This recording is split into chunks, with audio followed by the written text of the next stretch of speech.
Hey guys, welcome back to my channel. The new Abyss just came out with a very annoying ley line disorder in floor 11, which in my opinion, is more difficult than the 12th floor. In this video, I am going to give you some tips to clear the new 2.1 Abyss with max stars.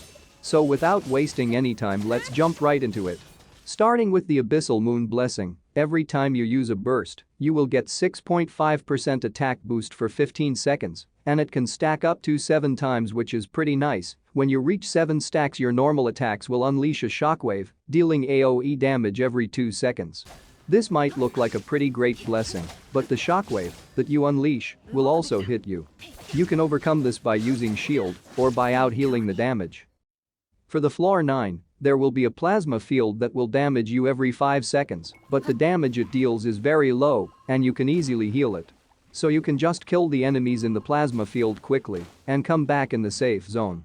For 9-1, I suggest you to kill the archers first. As you can see, the slimes will come towards you on their own and group up. A crowd control unit like Venti, Sucrus, Kazuha or the Anemo Traveler is recommended for 9-2 and 9-3 second half.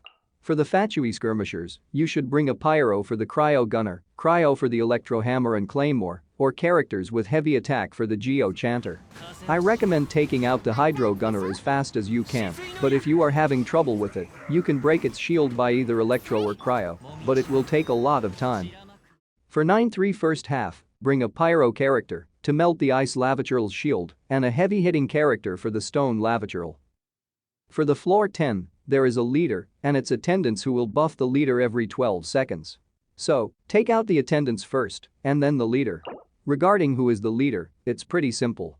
It's basically every first enemy in each chamber, like the Electro Abyss Mage in 10-1 first half and the Lavatural in the second half. For the first half, bring a Pyro character for the Cryo Gunner and try to take down the Hydro Gunner as fast as possible. If you are having trouble with the Hydro Gunner, you can bring an Electro or Cryo unit to break its shield. For the second half, bring a Hydro character for the Pyro Gunner, Cryo for the Electro Hammer, and characters with heavy attack for the Geo Chanter. To break the Abyss Lector's shield in 10-1, you should bring a Pyro or Cryo unit.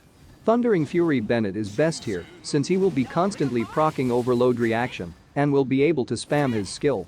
You can also use fast pyro appliers like Yanfei, Klee, etc. or any cryo characters like Ganyu, Kaiyo are also great.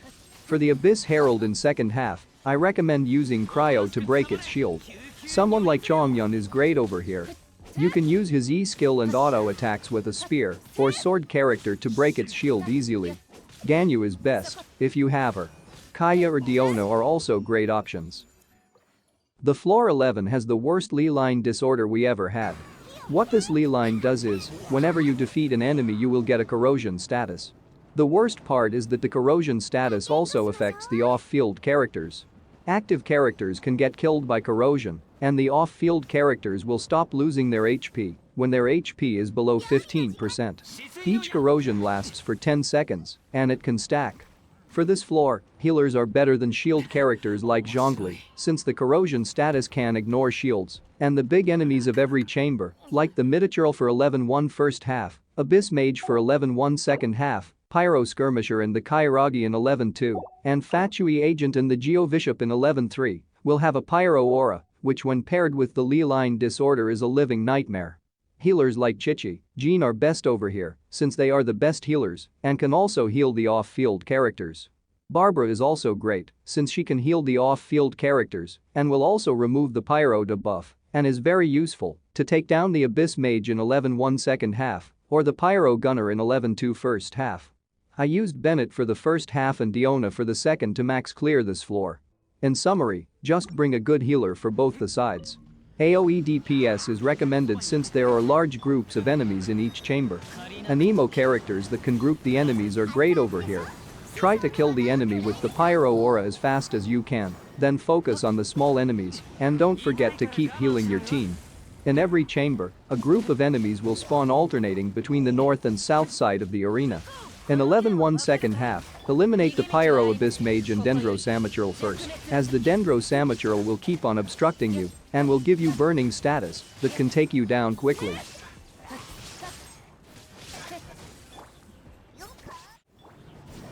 For the Pyro Skirmisher in 11-2 first half, bring a hydro character to take its shield down.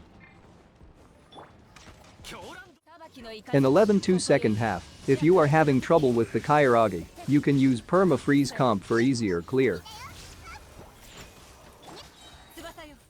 For 11-3 first half, anemo characters are especially great here as you can group all the 3 Fatuis together and finish them quickly.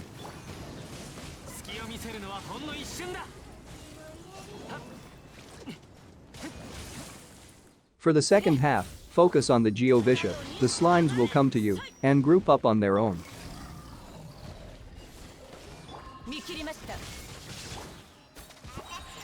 Fortunately, there is no annoying ley line in the 12th floor.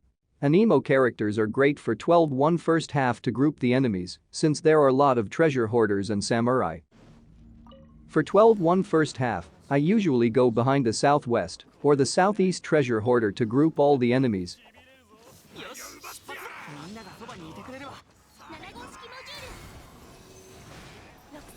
And as you can see, they are pretty nicely grouped up.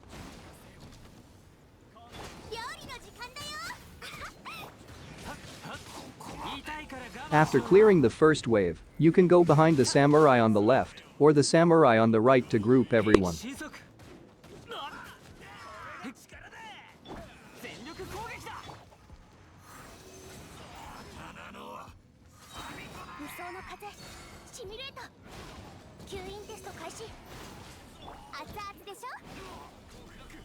For 12-1 second half, try to deal as much damage as possible to the Eye of Storm when it's down. When it goes up, focus on the specters. You can bring ranged DPS like Ningguang, Yoimiya, Ganyu to finish the Eye of Storm quickly. For the Laboturle, you can use characters with heavy attacks to break its shield.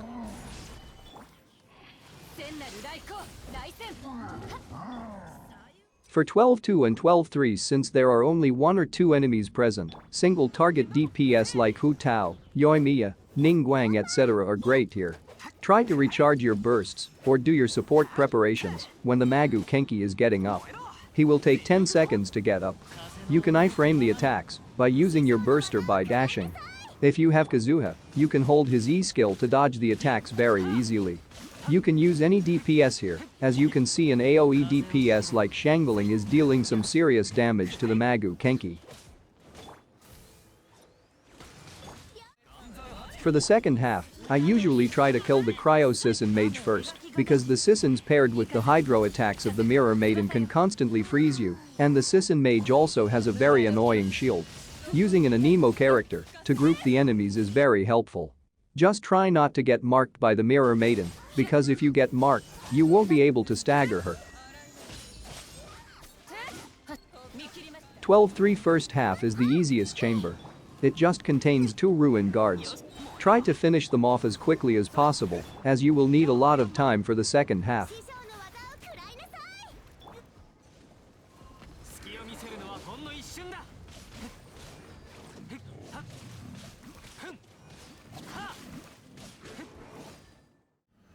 The perpetual mechanical array can be a problem, as it has 3 phases and a very thick HP.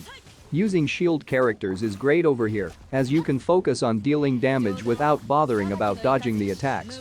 After clearing the first phase, the array will spawn 3 enemies. Focus on killing the one with the ring.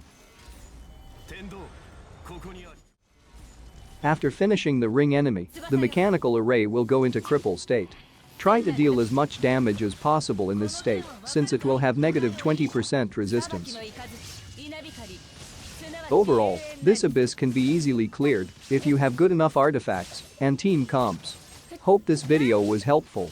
If I gave any wrong info or missed anything, it will be there in the pinned comments. It took a lot of time to make this video. So, if you guys enjoyed the video, feel free to leave a like and comment down below to help with the algorithm, and subscribe to my channel. Thanks for watching.